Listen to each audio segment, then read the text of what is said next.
Star Wars 7x7, episode 2460. Of all the characters in The Mandalorian Season 2 about whom we have the most questions, the most pressing questions, and the most confounding questions, I think if you had to pick one character about whom we would say that, it would have to be Boba Fett. What are those questions? I'm glad you asked. Punch it.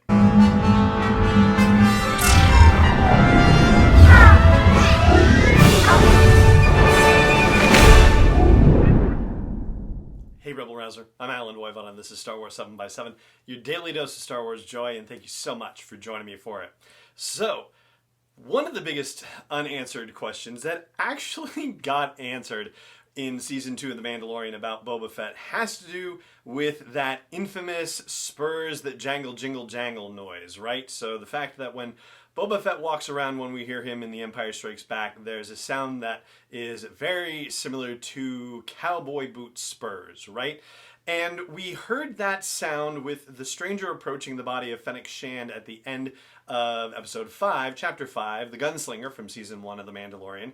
And it was very strange because in the Aftermath novels by Chuck Wendig, it's established that Boba Fett is no longer in possession of the armor, and certainly that's verified by the events of Season 2 of The Mandalorian. And I rewatched parts of Chapter 9, The Marshal, which is the first episode of Season 2, and when Cobb Vanth, played by Timothy Olyphant, is walking around, you can hear a little bit of a jingle in his walk, but it seems like when you actually look at Cobb Vanth's boots, they're not the Boba Fett boots. And so that is our first question that's actually answered. When Boba Fett lost his armor, he didn't exactly lose everything, it seems. But it begs the question, how did he lose what he lost, right? So you have to take a step back for the first unanswered question, which is, how did he survive the Sarlacc pit? I think the running theory would be that because the Sarlacc was killed in the explosion of the Katana, which is the name of Jabba's sail barge, that was the means by which he was able to survive because he wasn't digested over the course of 1,000 years. But did he get himself out of the Sarlacc pit, or did someone get him out of the Sarlacc pit? We know that Jawas scavenged the Sarlacc pit, but we don't know whether they had any interaction with Boba Fett.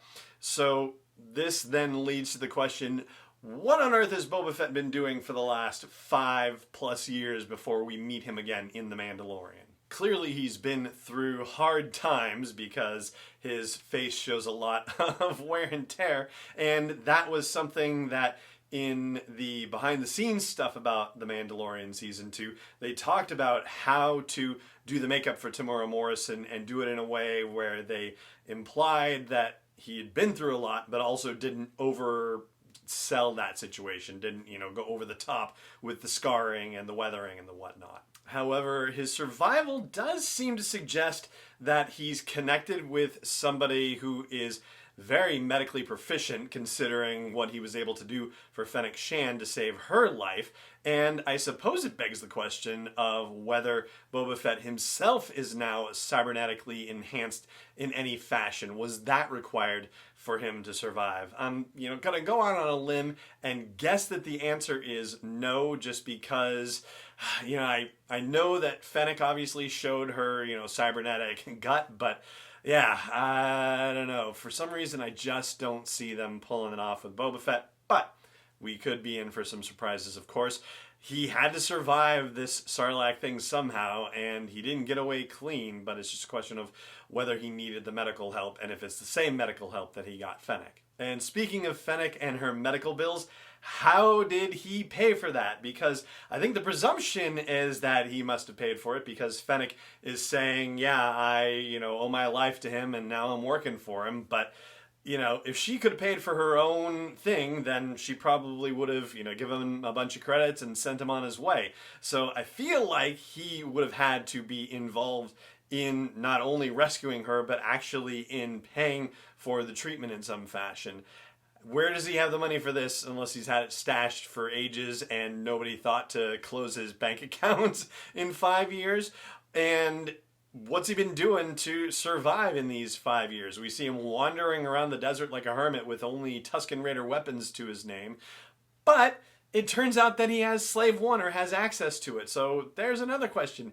How has he had access to Slave One and still not managed to find his Mandalorian armor after all this time? Like, you would think that he would be looking on Tatooine, and you would think that if Gor Koresh knew that there was a Mandalorian operating on Tatooine, that was, of course, the alien we saw at the very beginning of Season 2 of The Mandalorian, you would think Boba Fett would have heard about a Mandalorian operating on Tatooine, and he would have gone looking for him. It's not like it was a big secret. I mean, even Peli Motto knew where to direct our Mandalorian to.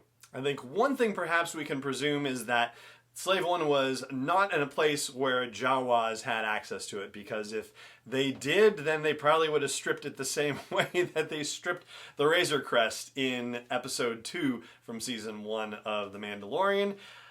You would think that that would be the case. Probably Slave One has a lot of anti-intrusion technology. I imagine the Razor Crest must as well, and yet Jawas are pretty proficient at what they do. So I can't imagine it was anywhere where a Jawa could have gotten at it. But again, begs the question, where was it? Now, in the old expanded universe, or Legends as it's now known, Boba Fett actually had his ship in orbit. And it stayed there until he was able to reclaim it, which is, you know, a whole other longer story. And I suppose that could be the case here as well, because there isn't exactly a landing facility around Jabba's palace as far as we know. Anytime we've seen ships land near Jabba's palace, they land, you know, outside the palace. It's not like there is a landing platform or set of landing platforms or landing bay facilities or anything like that. And I suppose you have to wonder if Boba even knows where it is, or if getting his Mandalorian armor was the key to finding out.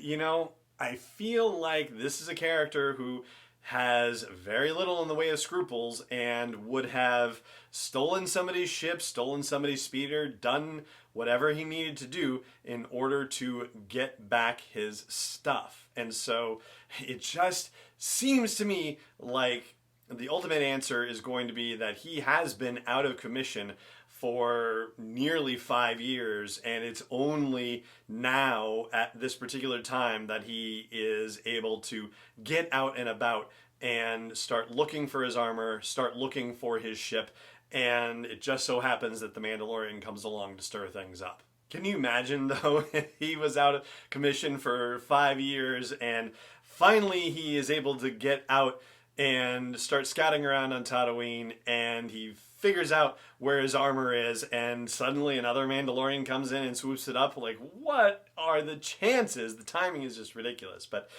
there's a possibility that we might actually get answers to these questions sooner rather than later, thanks to the Book of Boba Fett series coming in December of 2020, because that means that we wouldn't necessarily have to wait until Season 3 of The Mandalorian, which is probably at this rate not coming until 2022. No official confirmation on that as of yet, but certainly seems like we're heading in that direction. But yeah, the Book of Boba Fett in, oh my gosh, we're talking, 9 months from now, so it's not all that far away. It'll come pretty quickly. And I'm sure there will be a lot more questions about Boba Fett to answer before then. But that's what we've got for right now. And that is going to do it for this episode of the show. It just remains for me to say thank you so much for joining me for it, as always. And may the Force be with you, wherever in the world you may be. 7x7 is not endorsed or sponsored yet by Lucasfilm Limited, Disney, or 20th Century Fox, and is intended for entertainment and information purposes only. Star Wars, the Star Wars logo, all names and pictures of Star Wars characters, vehicles, and any other Star Wars related items are registered trademarks and or copyrights of Lucasfilm Limited, or their respective trademark and copyright holders. May the Force be with them. All original content is copyright 2021 by Star Wars 7x7. We hope you love it.